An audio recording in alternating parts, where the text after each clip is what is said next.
Shalom rekan-rekan pemuda GPIB, khususnya pemuda GPIB Petra Bogor, kembali lagi di acara Roda, obrolan pemuda bersama saya Marsha. Malam ini aku nggak sendirian, aku ditemenin sama ada kakak cantik yang udah standby. Coba say hi kakak cantik. Hai, selamat malam Kak Caca. Malam, gimana kabarnya, sehat? Sehat, baik-baik sampai hari ini. Sehat Kak Caca ya. apa kabar? Sehat Kak? Sehat juga, puji Tuhan.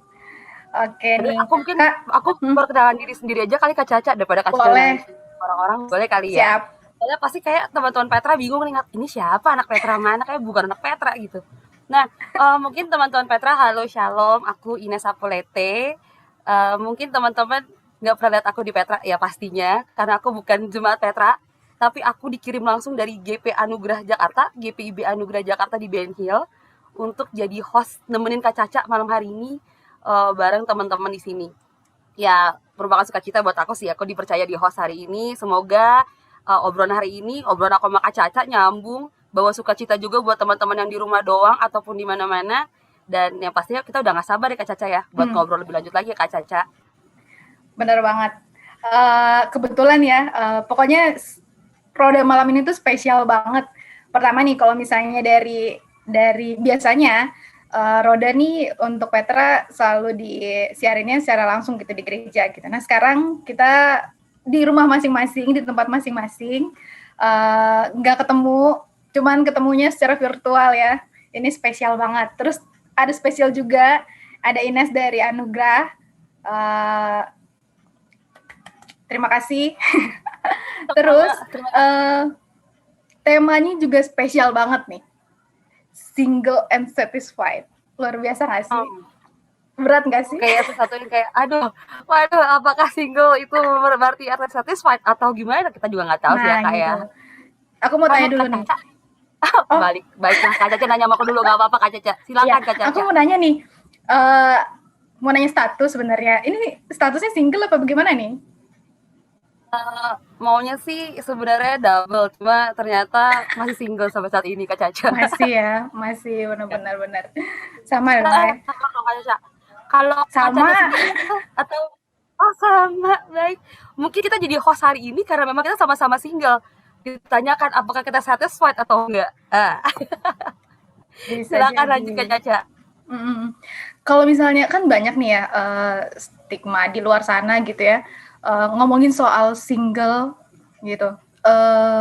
Kadang orang-orang masih suka berpikir apa namanya, single tuh belum jadi hal yang populer gitu. Maksudnya di luar sana masih suka ngadepin pertanyaan, mana nih pasangannya gitu kan?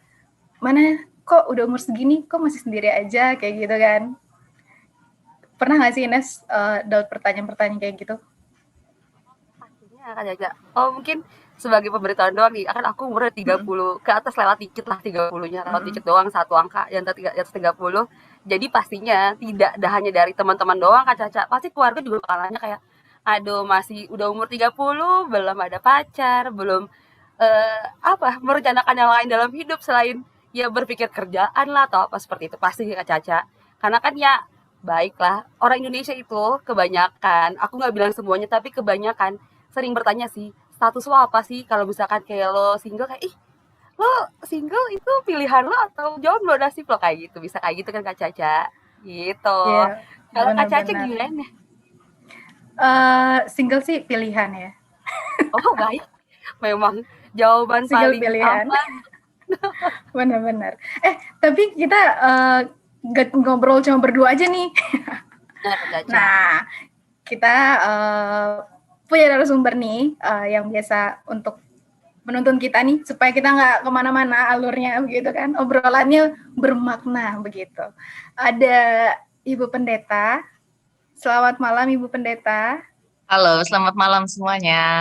Selamat Halo, malam halo. Ibu Pendeta. Aku pikir kalian udah ngelupain aku. Aku dari tadi udah senyum di sini tahu. Iya, Tidak aduh kita mungkin kita terlalu melupakan Ibu asik gitu. Pendeta. Hmm.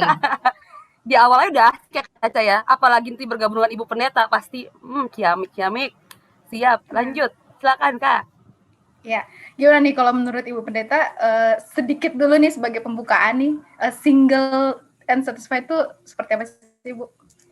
Iya, Bocoran aja. gitu. Jadi belum perkenalan diri dulu nih ya, langsung ngomong ke tema nih ya. Boleh. Boleh, Ibu. Perkenalan dulu dong. Iya. Biar kenal. Kalau Ini siapa yang diundang tiba-tiba ngomong gitu kan? Ya ampun. Caca ini grogi aku rasa dia ini. Kayaknya Gitu aku ya. grogi. Habis ngomonginnya single. Iya, apalagi kalau menyangkut pengalaman diri sendiri. Biasanya memang suka grogi ya. Oke, anyway, halo semuanya, pemuda-pemudi baik yang di kalian di Bogor ya, di Petra Bogor ataupun di yang lain ya, yang lagi dengerin platform ini. Perkenalkan, nama saya Meilani Risamasu, saya pendeta GPIB. Ya baru kalau dihitung dari masa vikaris baru 20 tahun. Jadi Oke, saya saat ini pelayanan umum, jadi setelah punya pengalaman sekian tahun di jemaat, saya sudah, kalau dihitung dari vikaris lah ya, sudah tujuh kali pindah jemaat, dan terakhir saya menyelesaikan studi di Jakarta tahun lalu, 2020, dan sesudah itu statusnya masih pelayanan umum karena diharapkan untuk lanjut studi, jadi saya prepare sekarang untuk lanjut studi lagi. Dan saat ini saya ada di Surabaya pula. Di Surabaya itu tempat lahirku. Saat ini di Pekanbaru karena domisili keluarga suami saya di Pekanbaru. Terus pelayanan umum itu ngapain aja sekarang? Saya saat ini bagian dari Departemen Germasa Majelis Sinode GPIB. Jadi kita semuanya tidak hanya work from home tapi work from afar gitu ya. Jauh banget memang. Itu sih suami satu untuk selamanya, terus belum ada anak, jadi belum kami sudah menikah 11 tahun dan umurnya masih muda dong, berapa ya? 17 ya Bu Pendeta ya? Saya beda dikit lah sama Ines, masih 44 tahun. Iya, dikit banget itu Bu, tipis banget emang. Thank you ya, Baik, sudah diundang. Thank you. Gimana nih, kita ngobrolin apa? Oke, makasih Bu Pendeta perkenalannya. Malam ini seperti yang tadi Ina sama aku ngobrolin nih, kita lagi ngobrolin soal single ya Bu Pendeta. Boleh nggak sih sedikit pendapat dari Bu Pendeta, single tuh kayak gimana sih? Nah, menurutmu gimana? Single tuh pilihan Bu Pendeta. Iya, saya tuh udah dengar tadi kata si Caca gitu kan, single tuh pilihan. Kalau Ines single itu apa? Kalau buat Ines sih single itu sebenarnya nasib dan pilihan. Enggak sih Bu, pilihan sih Bu, karena mungkin belum ada pilihan lainnya Bu, makanya itu jadi nasib saat ini. Mau bilang nasib tapi kayak aduh sedih banget gitu, betul pilihan kan Bu? Pilihan. Iya. Pengalaman lajang itu berarti tidak hanya tentang perempuan kan, karena ini kebetulan ya hari ini kan lagi perempuan semuanya yang ngobrol gitu kan. Kita juga butuh untuk dengerin suara teman-teman kalian yang cowok gitu ya. Jadi soal lajang kan nggak soal perempuan tapi juga soal laki-laki. Dan for your information, saya dulu juga melajang sampai 33 tahun. Jadi saya menikah umur 33 tahun. Dan bisa kebayang sama kalian bahwa pengalaman yang kalian alami itu sudah saya alami. Gitu kan. Apalagi kalau misalnya punya pengalaman pacaran lama banget gitu kan, wah orang udah ngira ini bakal nikah nih, apalagi udah dikenalin sama orang tua, gimana yang itu dijadian apa belum, katanya pacaran lama gitu kan, nggak jadi, malah kemudian malah nggak jadi gitu kan, wah rasanya patah hati tahu gini, wow udah sedih lah segala macam, udahlah gue melajang aja lah mungkin gitu kan, bagian dari patah hati. Tapi ya itu tadi ya, jalan hidup setiap orang kan berbeda. Artinya ketika kemudian saya menikah dengan suami saya, malah nggak pakai pacaran, gitu kan? Mulainya dengan persahabatan malah begitu. Tapi tadi kalian tanya sama saya ya, gimana sih menurut saya tentang melajang? Pernah terpikir dalam pengalaman saya untuk ya melajang saja, gitu. Kalau misalnya sampai umur sekian, waktu itu saya pakai standarnya 35 tahun deh. Kalau umur 35 tahun saya masih melajang, ya udah saya single aja gitu. Saya fokus aja dengan kependetaan saya fokus saja dengan pekerjaan saya begitu. Jadi apakah melajang itu salah? Apakah melajang itu pilihan? Saya setuju. Apakah melajang itu nasib? Ya, pada sebagian orang kayaknya iya. Nasib dalam arti bahwa gini loh, kalau firman Tuhan itu kan bicaranya banyak ya, pengalaman orang yang melajang. Bahkan ada teks yang mengatakan ada orang yang melajang karena selain pilihan, ada orang yang dibuat hidup sendiri. Dia melajang karena dibuat demikian. Dan ada yang karena dalam bahasa sehari-hari aja lah ya. Dan ada yang memang tidak mampu tidak mampu dalam kondisi tidak mampu untuk berkeluarga misalnya karena kondisi mental atau kondisi fisik dan lain sebagainya. Nah, apakah lajang itu salah? Jawabannya tidak. Tergantung kondisinya sih. Gitu. Jadi saya yakin bahwa nggak ada satu jawaban untuk semua masalah. Gitu. Jadi tergantung persoalannya apa dulu. Kalau kita mau bahas, kayak kalian tanya sama saya, salah nggak sih melajang gitu ya? Banyak sebetulnya saya pengen tanya dalam konteks apa dulu begitu loh. Gitu sih. Banyak ya, Itu dulu. Berarti apa namanya, status melajang itu ya sebenarnya ya nggak salah-salah juga gitu ya Bu Pendeta ya? Ya nggak salah. Tergantung konteksnya ya. Nggak salah gitu. Apakah kemudian itu melanggar firman Tuhan? Misalnya begitu ya, kalau ngomongnya mau serius gitu. Firman Tuhan yang mana? Firman Tuhan yang mana? Kalau bicara dalam konteks prokreasi berarti soal pertambahan penduduk beranak pinak gitu ya. Itu biasanya orang kan mengutip kejadian pasal 1 ayat sekian sampai sekian yang bicara soal bertambah banyaklah, penuhilah bumi dan lain sebagainya. Dalam teks Alkitab seperti ini kita mesti ingat bahwa teks ini berlaku bagi dalam konteks teks itu ya, berlaku bagi manusia pertama dan bagi perempuan pertama, laki-laki pertama dan perempuan pertama, memenuhi bumi begitu. Lalu apakah kemudian relevan untuk zaman sekarang? Ini kita bisa bahas kemana-mana sebetulnya. Nah, apakah melajang itu salah, melanggar firman Tuhan? Ya, saya pastikan tidak. Sejauh bahwa orang yang mengalami dan memilih untuk melajang itu ada pada kesadaran, ada pada pada tahapan bahwa ini sesuatu yang dengan sadar terjadi atau dipilih, pakai bahasanya Caca tadi, pilihan gitu. Iya. Tapi ada juga kan yang melajang terpaksa atau dipaksa. Ini cerita yang lain lagi. Sampai situ dulu.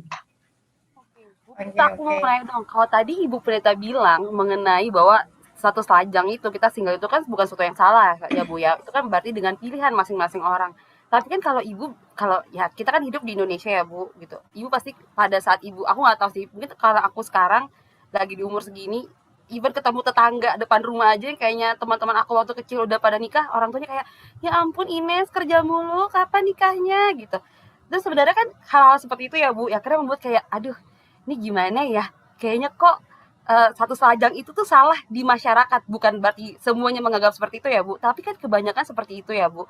Sebenarnya kita gitu boleh nggak sih Bu, kalau misalnya kayak bukan berarti bodoh amat dengan pendapat orang ataupun keluarga, kadang-kadang keluarga dekat pun bisa seperti itu ke kita Bu, kayak oh iya ya lu sih terlalu sibuk kerja, terlalu sibuk pelayanan. Banyak Bu yang ngomong kayak, lu jangan terlalu aktif di GP Nes, dari mungkin apalagi mungkin dari zaman wakil ketua naik ke Royal GP itu kayak, duh kebanyakan di GP lu, makanya lu gak pacaran seperti itu Bu. Kalau menurut Ibu misalkan kayak kita ngomongin di pelayanan, kita aktif pelayanan terus kita gak pacaran, masalah ya Bu? Atau gimana Bu? Aduh, kadang kita ini hidup dalam kultur yang pokoknya prejudis banget gitu kan. Prejudis itu pokoknya menghakimi banget gitu loh.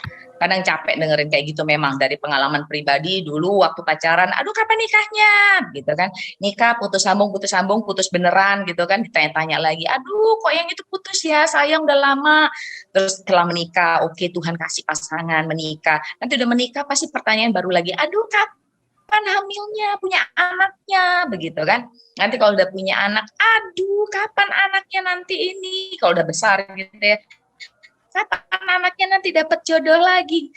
Kita ada pada kultur yang menurut saya meletakkan khususnya di Indonesia atau di Asia yang melihat perkawinan sebagai sebuah kesuksesan. Baiklah, sampai di mana tadi? Oh ya, kita itu ada pada kultur masyarakat yang meletakkan, kultur dari budaya ya, ada cara pandang, ada budaya, ada paradigma yang meletakkan perkawinan itu sebagai standar keberhasilan manusia. Itu budaya gitu. Jadi kalau Ya, manusianya tidak berhasil menikah atau bahasa Alkitabnya kawin gitu ya, nggak berhasil mengalami perkawinan, dianggap tidak masuk dalam kategori sukses gitu.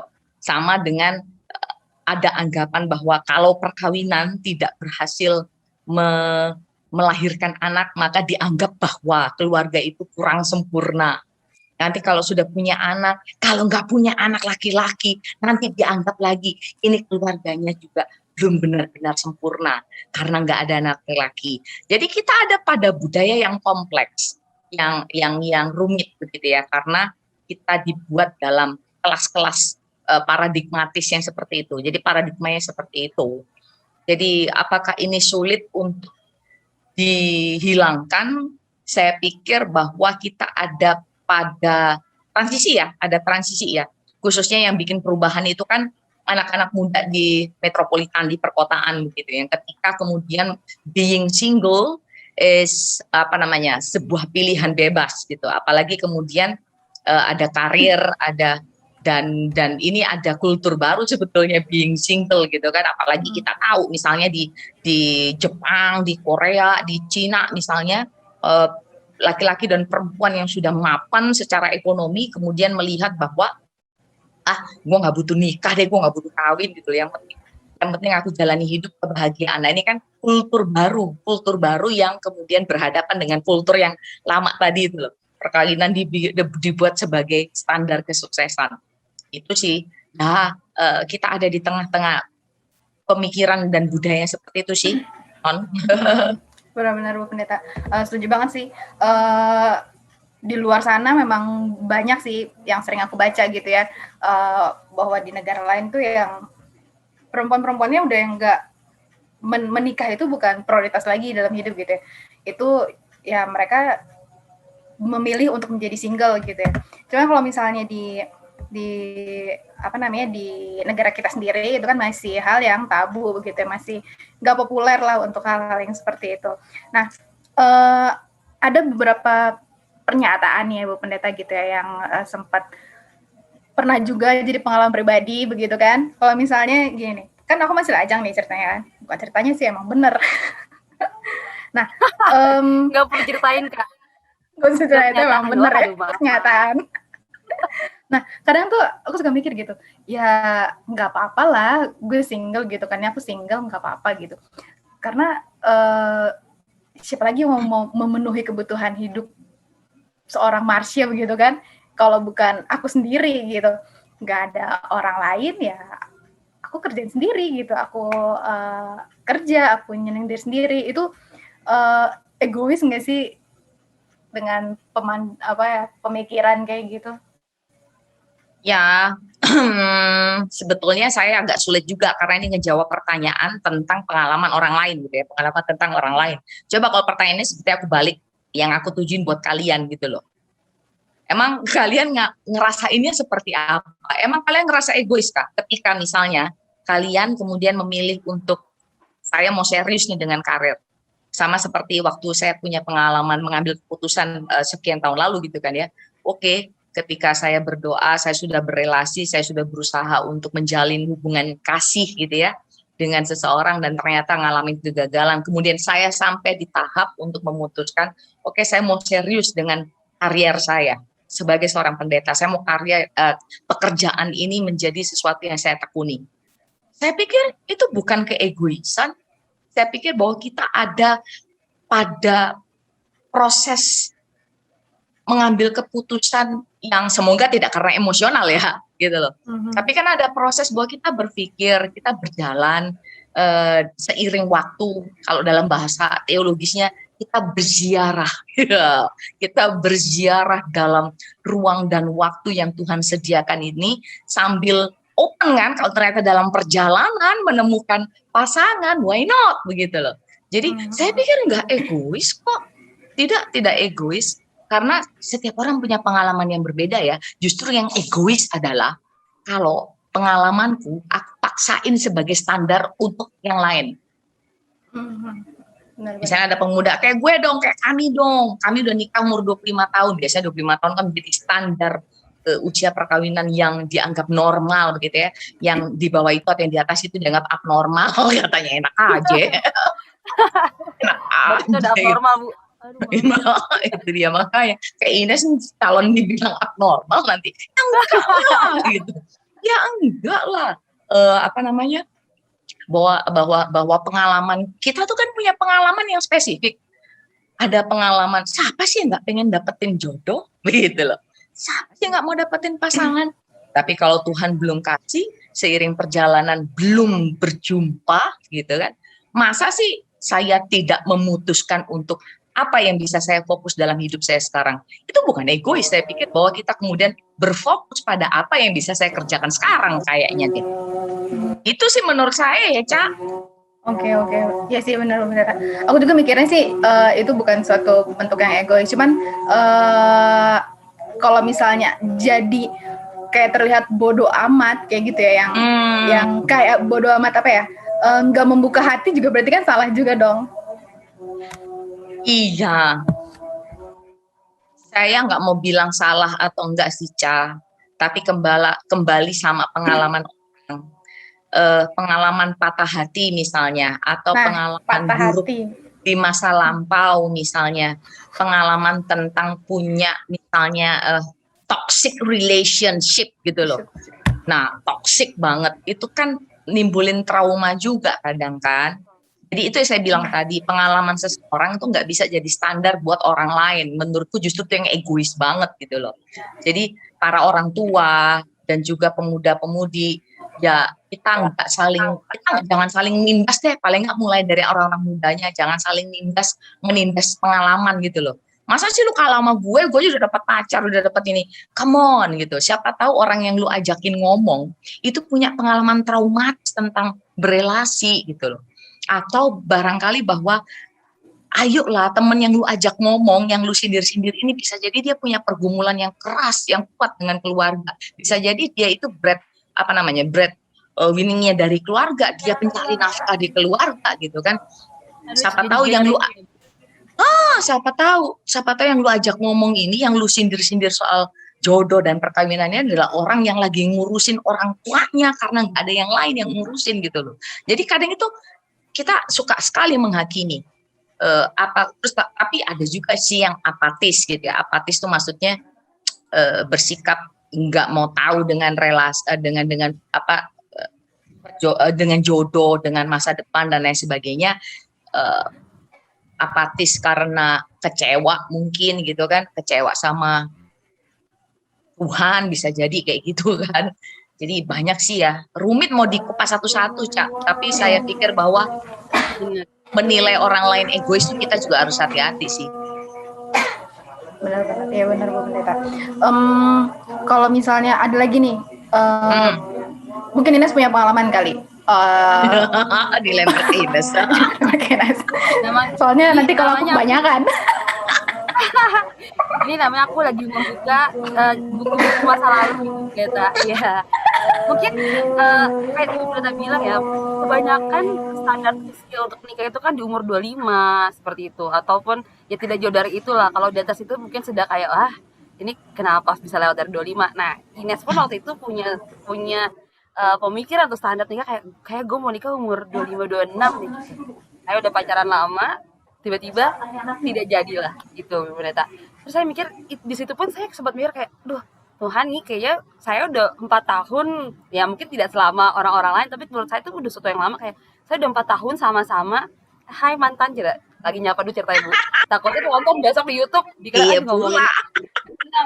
Udah move on, udah lama. Jadi pada saat pada saat kita udah akhirnya memutuskan untuk tidak melanjutkan ke tahap berikutnya, padahal sudah sampai di tahap serius, sudah tinggal hitungan berapa bulan lah, akhirnya memutuskan untuk tidak bersama lagi. Dan itu saya sempat tanya kayak, duh Tuhan, ini yang kemarin-kemarin ini kan yang udah didoakan gitu. Mungkin ya itu ya Bu, karena saya kan kadang-kadang sebagai ya meskipun kita percaya sama Tuhan gitu, tapi sebagai manusiawi pasti Bu, kita pasti ada bertanya kayak, Tuhan, saya dapat jodoh nggak sih? Atau Tuhan, yang udah jalan lama-lama tiba-tiba ini nggak jadi lagi seperti itu. Nah, yang sebenarnya aku mau nanya sih Bu, selain aku curcol barusan, karena aku dulu mungkin bucin banget ya Bu. Hai, bucin banget gitu. Jadi aku mau nanya deh Bu, kalau kayak tadi saya bilang, akhirnya kan mungkin karena mendengar omongan-omongan orang di luar sana pun, akhirnya saya berpikir kayak cemas sendiri gitu. Duh Tuhan, kira-kira Tuhan tuh kasih jodoh nggak sih buat kita? Bener sih tadi kata Ibu bahwa ya sebenarnya itu kan masing-masing pilihan, single itu pilihan dan lain-lain. Tapi Bu, ada nggak sih Bu, apakah itu tertulis di Alkitab kah? Ataukah ada Ibu yang menurut Ibu, apakah kalau saya ragu nih sama Tuhan, bukan ragu dengan kuasanya Tuhan ya, tapi ragu kalau Tuhan akan memberikan saya jodoh gitu. Itu menurut Ibu, itu gimana Bu? Maksud pendapat Ibu, apakah itu kayak, ya lu salah sih, lu nggak boleh kayak gitu, atau seperti gimana Bu? Ya, saya meyakininya begini, apapun yang kita, jadi saya percaya begini ya, saya pernah dalam pengalaman itu gitu loh Nes, gue tahu banget deh perasaan lu kayak apa sama Caca lah. Kalau misalnya sama, gue tahu banget itu perasaan luka, perasaan, kayak mantan, kita 9 tahun pacaran ya, Tunggu lama. I've been there gitu kan, artinya bahwa kita relate ya, perasaan itu relate gitu loh. Dan pertanyaan itu muncul memang dulu gitu ya, aku ini bakal dapat nggak sih pacar orang yang aku sayang gitu, meskipun setelah pacaran sekian tahun itu gue juga pacaran lagi sama yang lain gitu kan, sekian bulan sampai sekian apa gitu, nggak sampai tahun-tahunan gitu. Tapi artinya bahwa jangan berhenti untuk mencari.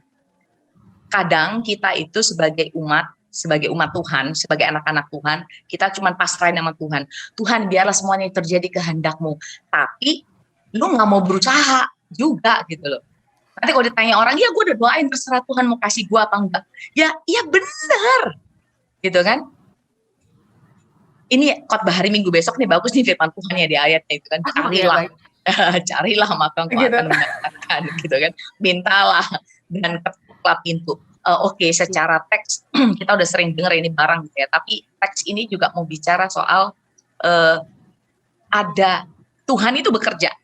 Tuhan itu nggak berhenti bekerja sampai sekarang. Kita aminin itu, termasuk soal bagaimana menyediakan yang baik buat kita, menyediakan yang indah buat kita. But it doesn't mean bahwa lu nggak berusaha. Betul. Gitu loh. Ada istilahnya kan oret labora kan, berdoa sambil berusaha dan lain sebagainya. Ya kita tetap doa, kita tetap berusaha. Tapi kita tetap meminta sama Tuhan, kita percaya sama Tuhan. Tapi jangan lu malas. Semua terserah padamu Tuhan gitu. Dan kamu nggak ngelakuin apa-apa. Enggak dong. Itu kan tiba-tiba ujuk-ujuk Tuhan lempar seseorang dari langit. Lu kan lu yang kaget. Iya. Tapi kita aminkan bahwa aku meminta padamu Tuhan. Saya meyakininya bahwa ketika kita berserah pada Tuhan, kita ada pada semangat yang positif. Gue yakin Tuhan akan sediakan yang terbaik buat gue. Bukankah itu juga akan kemudian mengubah cara pandang kita tentang hidup, cara pandang kita tentang berelasi dengan yang lain, sehingga kita itu nggak grumpy gitu loh. Kapan sih Tuhan ngasih jodoh sama gue, kapan gini, ini yang nembak sama gue kayaknya gini orangnya, padahal nggak gue taksir, padahal gue maunya yang itu gitu kan. Kadang kita itu yang tidak kemudian melihat, bisa jadi Tuhan itu udah sediakan lo di sekitar lu gitu kan, di sekitar kalian. But karena kita punya standar, kita punya style, gue maunya yang gini gitu, segala macam, akhirnya Tuhan bilang, oke, gue kasih orang yang lu minta di sekitar lu. Memang nggak sesuai dengan standarmu, tapi coba lihat dia baik nggak? Dia anak Tuhan nggak? Dia dia orang yang bertanggung jawab nggak? Jadi kayaknya bukan Tuhan yang nyesuaiin sama level kita yang mesti nyesuaiin sama levelnya Tuhan gitu loh. Itu sih menurut pandanganku ya. Oke. Iya, Iya benar-benar. sih Bu, bener ya Bu. Kalau misalkan memang, iya kalau kalau buat aku ya memang pada saat kita, ya namanya manusia ya Bu, pasti kayak ada standar gua maunya seperti ini gitu. Tapi sedangkan kayak, duh padahal nih Tuhan udah kayak, ya ampun Nes, ini nih depan mata lu nih ada gitu. Kenapa lu mesti cari yang begini? Sedangkan tidak ada, nobody's perfect buat aku Bu. Jadi aku sempat dengar juga bahwa ada orang, salah satu penulis kalau nggak salah dia bilang dari misalkan kamu punya 10 kriteria pasangan, dia menuhin 4 atau 5 ya tuh lu harus udah bersyukur gitu. Nggak ada orang yang bisa sesuai dengan ekspektasi lu, seperti itu sih Bu. Kalau yang aku kemarin sempat dengar. Jadi buat aku yang tadi Ibu bilang bahwa emang iya sih. Benar sih Bu, saya setuju. Gitu ya. Nah, saya sih mau ngasih Setuju tipsnya ya. kayak gini. Jangan cari orang yang minatnya, hobinya atau apa kita tuntut sama dengan kita gitu loh. Tapi kita yakin, kita tahu bahwa nggak ada orang yang benar-benar sama kita gitu kan. So why don't we try to accept bahwa orang itu berbeda dari aku, dari gue gitu. Orang tuh berbeda, mau dia laki-laki, mau dia perempuan. So kayaknya Tuhan ngajarin kita untuk kenapa sih nggak kita yang berusaha menerima bahwa orang-orang yang nggak kita expect ini bisa jadi dia mesti kita pertimbangkan gitu ya. Kalau ngomongin soal jodoh. Iya, iya, iya. Bisa bisa Bu Pendeta, bisa dipertimbangkan. Bagaimana Ines? Bisa dipertimbangkan? Bisa kan selalu sesuai dengan itu ya Bu, dengan negara kita kan Bhinneka Tunggal Ika, berbeda-beda tapi satu juga. Jadi nggak apa-apa lah beda-beda, tapi tetap jadi satu. Oke, calon pasangan masa depan ya. Silahkan lanjut ke Caca. Apalagi Oke, nih Caca oke. kira-kira pertanyaan ke Bu Pendeta. Oke, siap. Kalau kadang nih ya,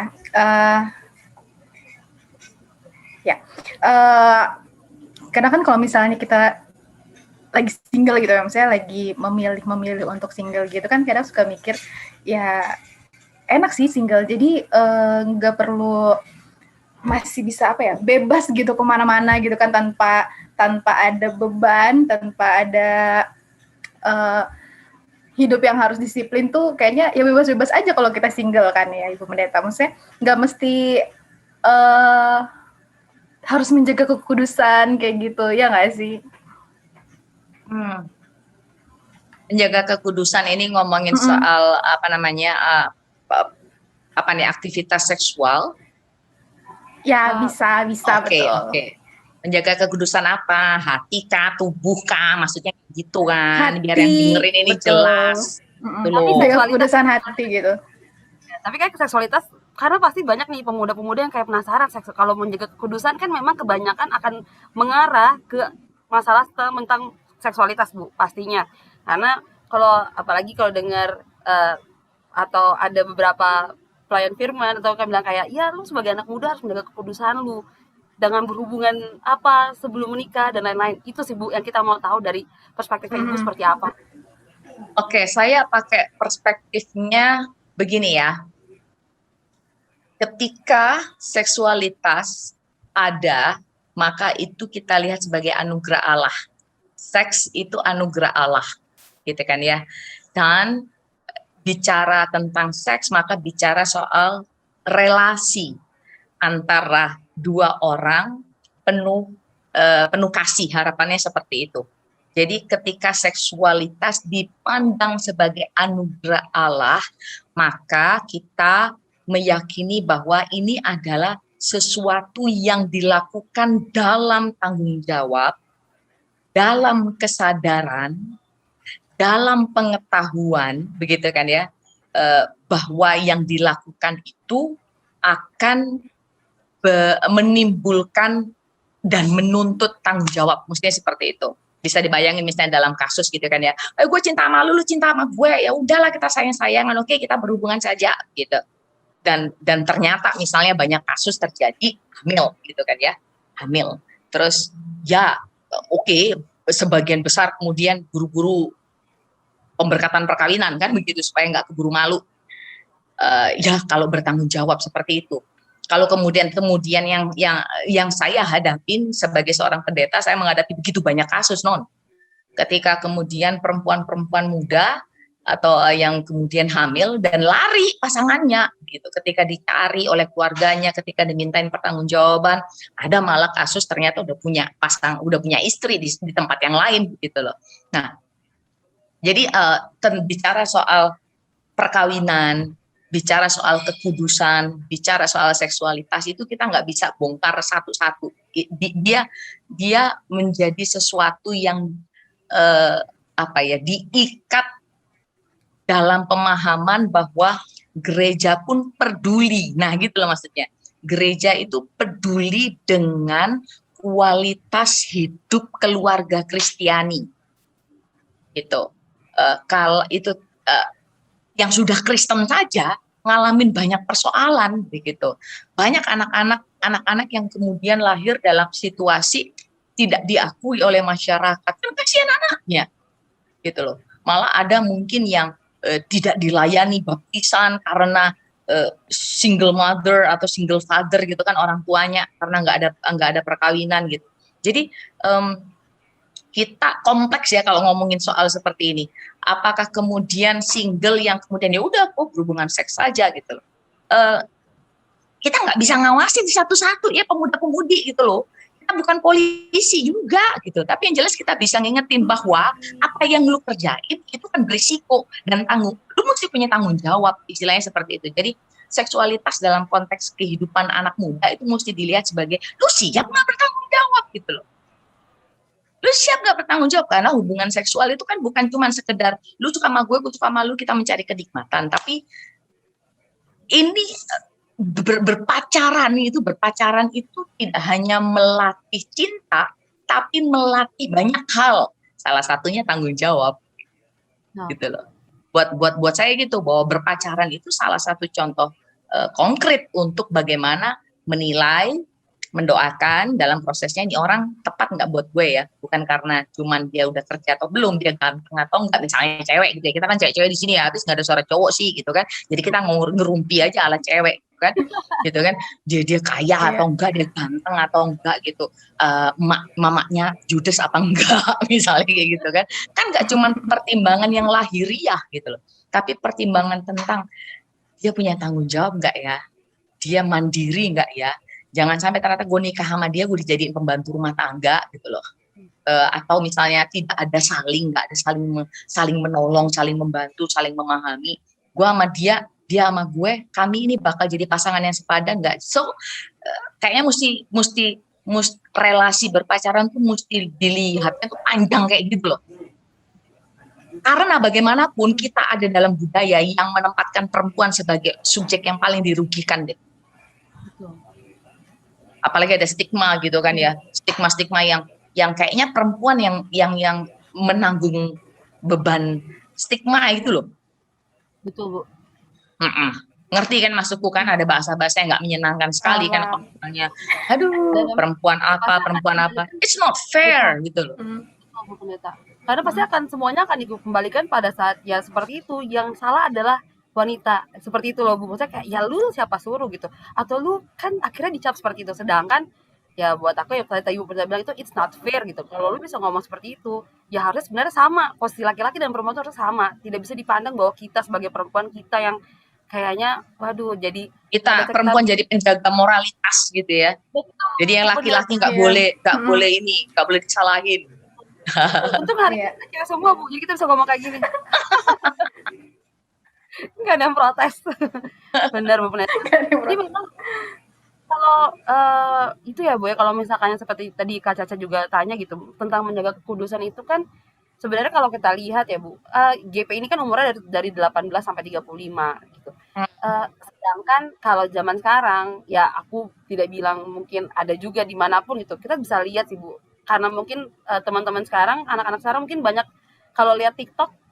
Nah, tolong follow Ines di TikTok, nggak ada yang canda-canda. Kalau di TikTok tuh banyak banget Bu perkawinan kayak anak-anak yang masih SMA ataupun SMP pun kan bahwa kegiatan yang tadi berhubungan seksualitas dan apapun tuh hal yang biasa di saat ini gitu loh Bu. Dan buat aku kan itu kan sebenarnya aku tidak bilang itu menjadi hal yang biasa di anak-anak muda zaman sekarang, tapi kita tidak bisa tutup mata untuk hal itu sih Bu, karena kan kayaknya itu udah jadi hal yang wajar aja buat anak-anak muda zaman sekarang ya, Bu, ya. Terus pertanyaannya? Nah, aku nggak mau nanya, aku cuma menjelaskan, aku cuma mau bilang doang nih, Bu, kalau misalkan memang Memberikan pernyataan. Aku mau nanya cuma kayak nanya, oh, enggak deh, aku canda, Bu. Tapi ya, Bu, kalau misalkan aku balik lagi nih, kalau misalnya kita ngomong seksualitas kayaknya nanti terlalu jauh, nanti majelis jemaat atau siapapun kayak, aduh, ini kayaknya roda gini. Aku boleh lagi nih, kita balik melaju sedikit. Kalau menurut misalkan nih, kayak tadi saya tanya, Bu, kalau misalkan saya tuh ragu sama Tuhan yang tadi saya bilang kayak mungkin gak saya dapat dan lain-lain, dapat lagi pasangan atau lain-lain seperti itu. Tapi kalau menurut misalkan ada orang menyatakan, atau mungkin saya sih nggak pernah menyatakan seperti itu, Ibu, saya nggak mau ngaku-ngaku saya menyatakan, adalah orang lain menyatakan bahwa dia nggak bisa ngerasain bahagia kalau dia nggak memiliki pasangan atau dia belum menikah, Bu Pendeta, gitu loh. Dan buat aku, apakah kalau buat aku kan itu kalau di aku sendiri sebenarnya tuh bahagia itu kan kembali ke diri masing-masing, benar, masing-masing orang dengan perspektifnya ataupun dengan pengalaman-pengalaman pribadinya dia juga seperti itu. Tapi kalau misalnya itu dibalikin saya, mungkin nggak ada pasangan pun tuh bukan berarti lu tidak bisa bahagia dengan apa yang lu jalanin sekarang, Bu Pendeta. Aku mau nanya, kalau apakah dari perspektif Bu Pendeta, pada saat kita tidak merasakan kita nggak bahagia kalau kita nggak punya pasangan atau kita belum menikah itu, apakah itu hal yang wajar, Bu Pendeta, ataupun kayak ya lu bisa kembangin di tempat lain atau bagaimana, Bu Pendeta? Oke, saya kembali kepada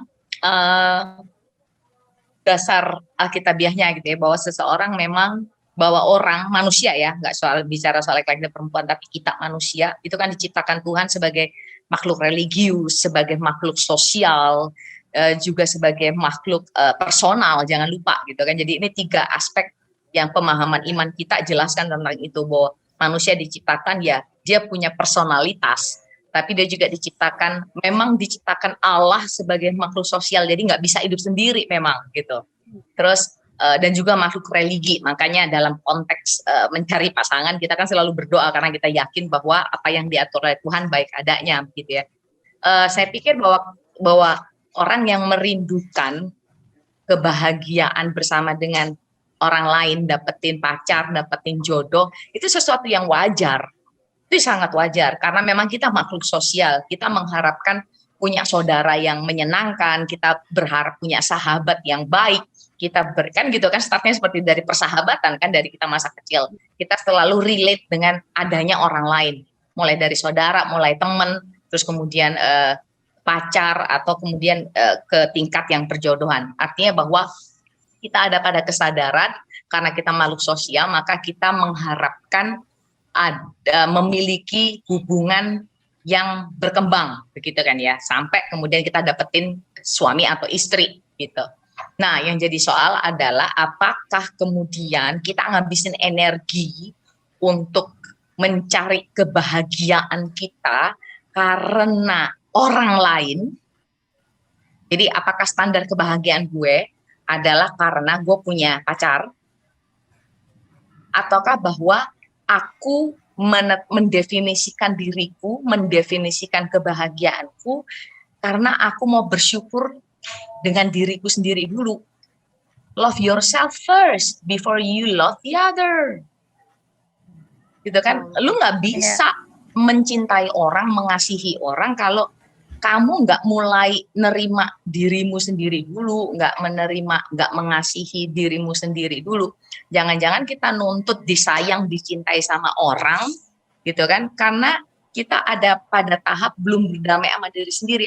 Aku hanya ngerasa komplit, ngerasa sempurna kalau orang mencintai aku. Bisa jadi ini ada faktor psikologis gitu loh, masa kecil dan lain sebagainya, yang kekurangan kasih sayang, yang mendambakan perhatian. Ini kan soal psikologis ya. Jadi kita nggak bisa generalisir juga. Mungkin ada juga di antara kalian, teman-teman, adik-adik yang punya pengalaman seperti ini. Ya, kalau kalian ngerasa bahwa kayak yang Ines sama Caca bilang tadi, kebahagiaan kalian kok ditentukan sama orang lain gitu kan ya. I think you need help. Jangan takut untuk cari pertolongan, jangan takut untuk cari teman diskusi. Jangan malu untuk cari orang yang bisa lu percaya untuk obrolin ini. This is serious gitu. Itu sih Nes. Oke, Bu Pendeta. Bu Pendeta, Kalau berarti benar ya ada orang yang bilang bahwa don't put your happiness on someone else gitu. Jadi pada saat lu menaruh kebahagiaan lu pada orang lain dan orang itu pergi, ya kebahagiaan lu pergi juga gitu. Jadi teman-teman yang Ibu Pendeta bilang, love yourself first. Sebelum mengasihi orang lain, kasihilah diri lo sendiri dulu. Nah, Bu Pendeta lanjut. Kalau tadi ngomongin tentang memiliki pasangan, konteks memiliki pasangan. Tadi kan kita ngobrol dari, mungkin ada pembahasan tentang Alkitab dan lain-lain. Tapi aku mau tahu dong Bu Pendeta, kalau bagaimana makna yang benar kalau kita mau memiliki pasangan tapi dari perspektif sebagai orang Kristen, Bu, dari perspektif Kristen gitu, Bu. Mungkin memilih pasangan ataupun dari memilih sampai memiliki sih, Bu. Kan kalau memilih tapi tidak memiliki sakit. Aduh, maaf. Ines. dipilih gitu ya, memilih tapi nggak memiliki, sedih itu. Gimana Bu Pendeta, boleh tahu, Bu? Iya,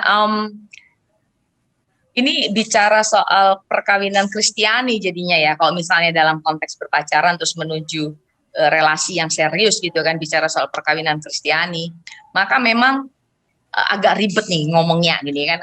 Mau fair-fairan aja kan ya. Soalnya di negara kita itu kan kalau bicara soal perkawinan, kita itu punya hukum gitu kan, punya undang-undang yang mengatur bahwa perkawinan kita perkawinan yang dalam satu agama begitu kan ya, sehingga kemudian sebelum tahun 74 perkawinan itu berbeda dengan sekarang gitu. Sebelum tahun 74 negara nggak ikut ngurusin perkawinan gitu. Artinya bahwa banyak pasangan yang tak sebelum tahun 74 kemudian berbeda agama mereka menikah gitu kan ya. Nah, sejak tahun 74 kemudian negara mengatur. Jadi ngomongnya lagi serius ya, tapi nggak apa-apa ya. Nah, karena negara ikut mengatur urusan perkawinan dalam satu agama, kemudian kita ada dalam budaya baru lagi deh. Kita ada dalam budaya baru sejak tahun itu bahwa bagaimana kalau orang-orang Kristen juga menemukan pasangannya dari gereja, dari agama yang sama, dan lain sebagainya. Jadi, kalau mau tanya saya perkawinan Kristen, nah saya mau justru kembali pada mula-mulanya, pada dasar alkitabiahnya, begitu kan ya.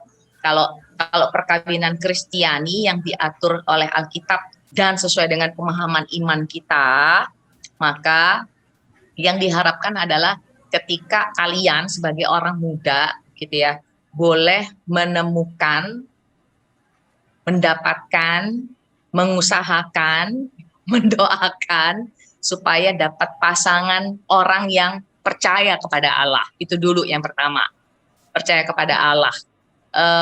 Kenapa? Karena bicara soal perkawinan Kristiani, maka kita nggak hanya bicara tentang urusan sosial kemasyarakatan, tapi kita bicara soal relasi seumur hidup kita dengan orang ini. Kan harapannya kan menikah sekali seumur hidup nih, gitu.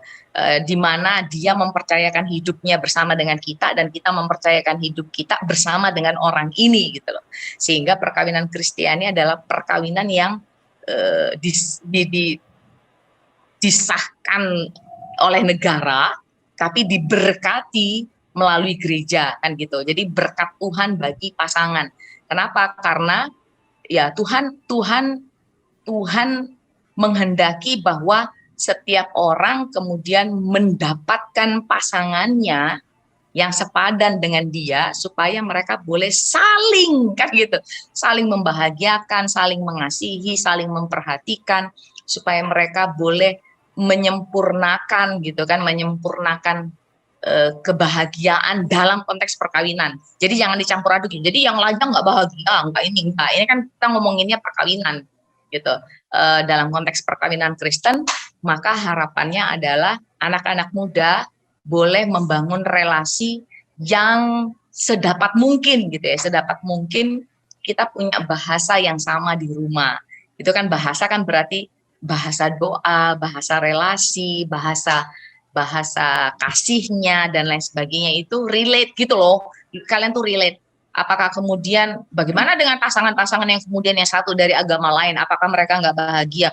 Saya menemukan banyak banget pasangan yang kemudian misalnya salah satu meninggalkan dari agama lain terus menikah di kekristenan gitu ya, di agama Kristen, mereka bahagia, banyak banget bahagia gitu. Justru pasangan yang non Kristen tadinya malah dia yang jadi teladan. Itu banyak loh terjadi di gereja, guys. Malah yang Kristen yang bandel-bandel gitu loh.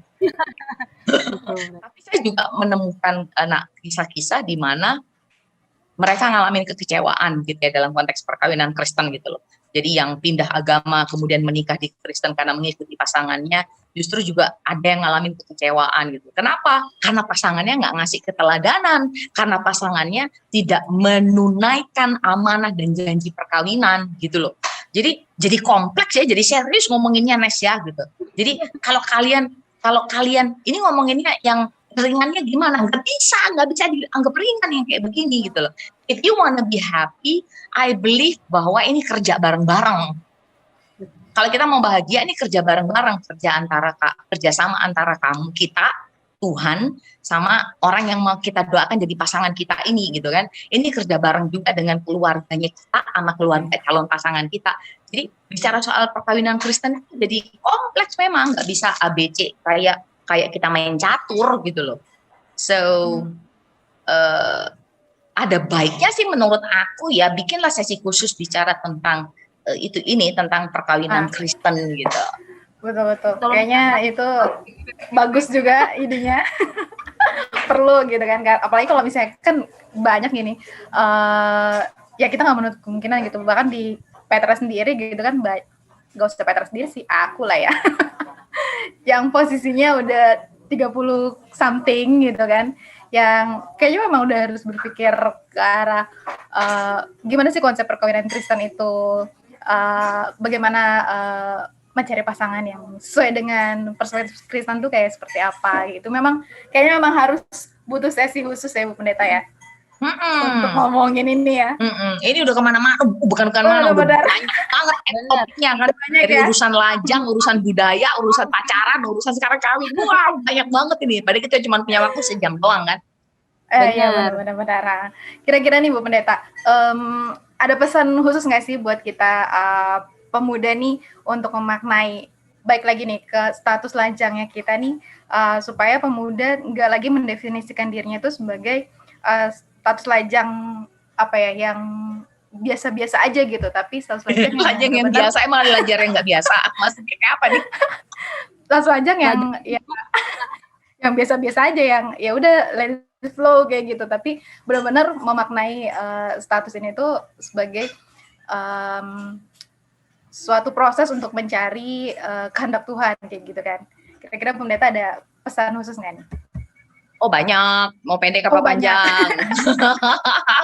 Tergantung order nih. Oh tengah-tengah ya? Tergantung order, tengah-tengah.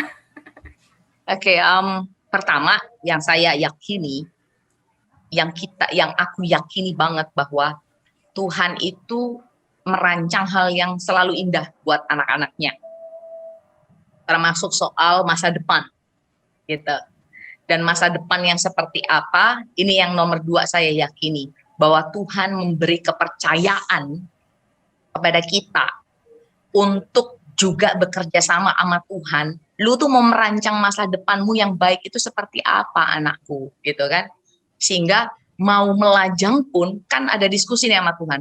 Yakin mau melajang? It's okay kalau kamu mau melajang. Nah, artinya lajang itu jangan dilihat sebagai dosa kan itu ya, nomor 2 gitu. Ya, bahwa Tuhan itu bekerja sama dengan kita untuk melihat apakah memang rencana yang kita susun untuk masa depan kita itu baik adanya gitu ya. Terus yang ketiga yang saya mau share adalah begini, kalau sudah menetapkan sesuatu di saat ini, oke, gue mau ngelajang nih, mau melajang gitu ya, saya mau fokus sama keluarga, saya mau fokus keluarga orang tua maksudnya ya, saya mau fokus sama pekerjaan, saya mau fokus misalnya aku mau nyekolahin adikku dulu gitu, kasihan masa gue aja yang kuliah, adik gue enggak gitu kan, sedang orang tua enggak mampu, jadi gue kerja sambil biayain adik misalnya seperti itu.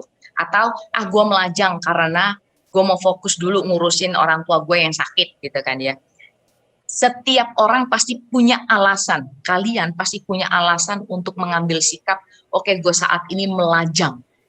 Tapi yang pasti ini saran saya, Jangan engkau memilih melajang karena engkau kecewa sama Tuhan. Ya gue melajang lah, terserah deh gitu kan. Abis Tuhan nggak jawab doaku gitu loh. Jangan mudah untuk menyalahkan Tuhan untuk apa yang kita alami sekarang gitu. Dan yang keempat ini, don't give up. Gitu. Don't give up gitu. Kalau kita udah nggak menyerah, kita nggak menyerah sama Tuhan, kita bersyukur, nanti akan muncul yang namanya positivity gitu loh. Lu itu jadi bakal positif sama hidup lu gitu. Kalaupun misalnya nih kamu melajang karena proses pernah patah hati gitu ya. Coba lihat musibah itu, musibah. Kalian lihat musibah itu sebagai cara Tuhan untuk memberi waktu buat kita mencintai diri lagi. Karena biasanya orang patah hati kan, gue kenapa ya, ada yang salah sama gue ya, kenapa gue ditinggal gitu kan. Jadi biasanya orang kalau patah hati, putus cinta dan lain sebagainya, itu kecenderungannya menyalahkan diri sendiri, kehilangan rasa kasih terhadap diri sendiri.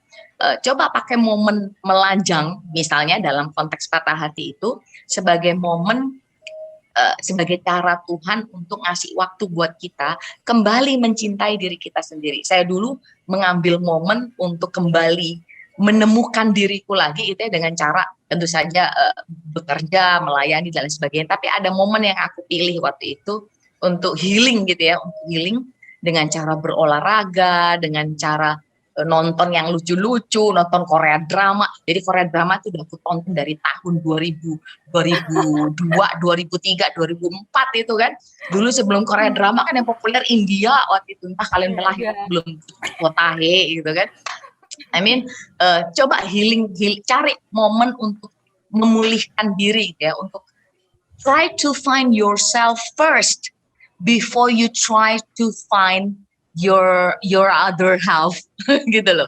Jadi lu cari dulu dirimu sendiri sebelum lu tuh mencari pasanganmu itu. Berusaha untuk mencari pasanganmu. Bisa jadi melajang dipilih karena putus asa loh, gitu kan. So kembali menemukan diri sendiri. Kenapa aku melajang? Apakah ini memang pilihan yang dipilih secara sadar, ataukah aku dalam konteks keputusasaan? Gitu. Dan dua posisi ini pasti cara penanganannya berbeda, cara menyikapinya berbeda. Gitu. Tapi dua-duanya mau mengingatkan bahwa apapun status lu, do not stop loving yourself. Setuju banget Bu Pendeta. Emang bener banget sih, dari obrolan kita yang udah panjang banget ini ya Bu Pendeta ya. Banget ya, pakai banget ini kayak berapa lama ini kita ngomong banyak banget gitu loh. Ya apa Pendeta, jadi ini kan kita obrolan gitu ya, ngobrol supaya kita nih para pemuda tercerahkan begitu kan, mengenai apa sih single itu, apakah itu sesuatu atau enggak kayak begitu kan. Kalau misalnya aku tangkap nih Bu Pendeta ya dari obrolan kita ini, sebetulnya menjadi single itu bukan sesuatu yang salah, tapi juga bukan membuat kita merasa bebas untuk berbuat apapun gitu sesuai dengan kehendak hati kita, tapi lebih ke arah menjalaninya itu dengan kegiatan yang positif gitu kan, sambil tetap mempercayakan pasangan hidup kita kepada Tuhan gitu. Mau apapun pilihan kita, memilih untuk menjadi single atau tidak, itu pun harus betul-betul dibicarakan, diobrolin lagi sama Tuhan. Iya nggak sih Bu Pendeta? Ya, aku percaya seperti itu. Ada Tuhan ini kadang lucu ya. Aku bilangnya Tuhan itu kadang such a humorous person gitu loh. Kadang kita tuh udah berusaha banget, ini tadi Ines bilang gitu loh, kita doakan banget, yang didoakan ini malah nggak jadi gitu kan ya. Terus ternyata kita bisa loh ada pada situasi berubah apa? Berubah pikiran tentang jodoh itu apakah dikasih Tuhan, apakah jodoh itu diusahakan gitu kan ya. Dua-duanya benar, dua-duanya baik. Tapi yang mana yang Tuhan kasih untuk kita alami, saya nggak tahu. Gue nggak tahu, tapi gue pernah ada di dua posisi itu. gue pernah ada dalam posisi gue yakin kalau gue berusaha maka gue akan dapet jodoh, dan saya menjalaninya dan gagal, begitu kan ya. Dan ternyata Tuhan kasih dalam pengalaman saya dengan suami sekarang gitu kan, suamiku gitu, suami sekarang ada suami kemudian dengan suamiku gini ya, malah yang itulah makanya gue salah ngomong gitu kan. Tapi saya juga ada dalam pengalaman ketika Tuhan tunjukkan orang ini bahkan jauh sebelum aku kenal orang ini gitu loh. Jadi ada misteri juga, yakini bahwa ada misteri yang Tuhan sediakan. Jadi kalau ini bicara soal kesaksian gitu kan ya, kan aku tadi bilang dengan suamiku ini malah nggak pacaran gitu, tapi saya punya kesaksian bahwa Tuhan tunjukkan suamiku yang Tuhan perkenalkan suamiku ini justru sebelum aku berjumpa dengan dia gitu. Jadi Tuhan itu bekerja dengan cara yang misterius seperti itu. Ada saatnya memang kita yang berusaha, ada saatnya memang Tuhan yang ternyata sediakan. So be open with God juga gitu loh. Jadi be open dengan cara Tuhan bekerja dalam kehidupan kita. Jadi jangan kita yang bikin standarnya. Tuhan, ini saya sudah berdoa, aku mau kalian tunjukkan gitu kan. Kita yang ngatur Tuhan jadinya. Nggak usah kayak gitu. Tapi kita juga jangan tidak berusaha untuk melihat dengan mata hati, dibawa dalam doa, melihat, lihatlah sekelilingmu gitu kan ya, kalau lagi mau dipakai gitu. Iya, lihatlah gitu. Bisa jadi Tuhan sediakan tapi kita yang nggak peka gitu sih. Jadi kayaknya Tuhan bekerja dengan cara yang misterius dan kreatif. Betul. Setuju Gitu. Pendeta. Jadi be creative like God. Ya. Kalau dari Ines sendiri gimana nih? Ada hasil obrolan kita malam ini yang panjang banget. Waduh, aku kayak ngerasa Panjang banget tuh kan, diulangi lagi sama dia nih. Oh, Pendeta boleh gak sih kita abis ini ngobrol berdua lanjut? Oh, boleh. Kalau Kayaknya dari butuh ini ya. kayak butuh kelas ya. Jadi kalau buat Ines sendiri sih mungkin karena melihat tadi dengan semua yang Ibu jelaskan ataupun dengan dari pendapat Kak Caca juga, dia buat Ines kayaknya pada saat kita memilih untuk single itu pastinya bukan kayak itu kesalahan atau itu sesuatu yang buruk buat kita.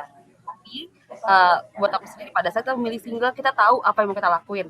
Contohnya kayak oke, gue milih single karena gue mau fokus di pendidikan gue dulu, gue mau S2, S3, S4, S5, S apapun. Nah itu pasti tergantung dari kita sendiri. Kita tahu apa yang mau kita kembangin diri kita. Dan yang tadi aku paling tangkap adalah don't put your happiness on someone else gitu. Jadi pada saat lo melihat bahwa lo menaruh kebahagiaan lo orang lain dan orang itu pergi karena itu mungkin itu bukan jodoh lo atau mungkin dia cuma pembelajaran di hidup, terima kasih ya.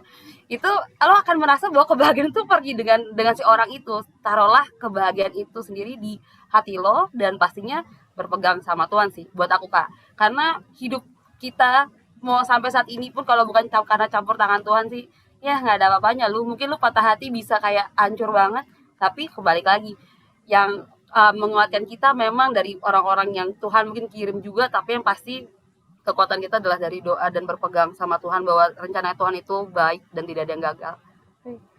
Bisa jadi calon pendeta? Mantap Ines. Nah, sebelum terakhir banget nih kita tutup nih Bu Pendeta obrolan kita malam hari ini. Kira-kira ada closing statement gak nih dari Bu Pendeta? Ya, adik-adik muda, orang muda semuanya dimanapun kalian berada, saya mendoakan bahwa kalian boleh menentukan jalan hidup yang bahagia. Mulai dengan diri kalian sendiri. Kan ada lagu kan, mulai dari diri sendiri. Itu artinya bahwa ini sebagai ajakan. Apapun masa depan yang kalian bayangkan tentang diri kalian gitu kan, atau tentang siapa ya pasangan gue di masa depan gitu, selalu bawa dalam doa. Selalu bawa dalam pengharapan, selalu bawa dalam pemikiran yang positif gitu. Bagaimana mungkin engkau mendapatkan hal yang baik ketika engkau tidak pernah berpikir baik tentang dirimu sendiri. So be grateful dengan dirimu sendiri gitu. Bahwa kamu itu orang yang berharga, kamu itu orang yang penuh dengan daya. Kamu pribadi itu orang yang berharga di hadapan Tuhan, di hadapan orang tuamu, di tengah saudaramu dan keluargamu. Jadi lihatlah bahwa karena kita ini orang yang berharga di hadapan Tuhan, maka Tuhan itu selalu merancang hal yang indah buat kita. Dan oleh karenanya jangan jangan rendahkan diri kalian. Kalaupun saat ini kalian dalam kondisi lajang, ingatlah bahwa ini bukan kutukan, begitu. Ini bukan problem yang, bukan masalah, bukan ancaman kehidupan gitu. Bisa jadi bahwa being single is just a temporary kan, bisa jadi temporary. Ada banyak pengalaman ketika orang kemudian menemukan pasangannya umur 40 tahun, umur 50 tahun. Jangan taruh beban ini terlalu berat di hidupmu, sehingga engkau nggak bisa menikmati hidupmu dengan rasa syukur dan bahagia. Being single, it's okay, but don't forget be happy, be grateful, dan be positive. Tuhan pasti kasih yang terbaik buat kalian. Luar biasa Ibu Pendeta, pesan-pesannya untuk kita kaum muda dimanapun kita berada, entah itu dari Petra sendiri atau nanti siapapun yang akan menyaksikan siaran Ronda pada malam ini gitu. Terima kasih waktunya untuk Ines, sudah bersedia nih untuk jadi pendamping aku di Ronda malam hari ini. Terima kasih juga Ibu Pendeta Melani atas waktunya, pembicaraannya yang luar biasa. Semoga pembicaraan kita ini jadi obrolan yang bermakna gitu, benar-benar bermakna buat teman-teman kita di luar sana, para pemuda Kristen, baik dari Jemaat Petra maupun dari siapapun nanti yang akan melihat Roda pada malam hari ini.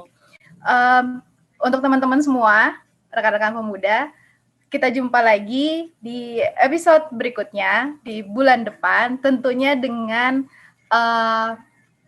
tema yang lebih menarik lagi, dan host yang lebih menarik lagi tentunya. Nanti diundang lagi, siap, boleh. Nanti mungkin perlu dilanjutkan gitu ya pembicaraan tentang perkawinan Kristen itu. Mantap, soalnya pasti banyak lah tema-tema yang relate lah dengan kehidupan pemuda pada masa ini gitu ya. Oke, terima kasih rekan-rekan semua. Ines, Ibu Pendeta, terima kasih. Sama-sama, Tuhan berkati, tetap semangat. God bless you, bye-bye. God bless.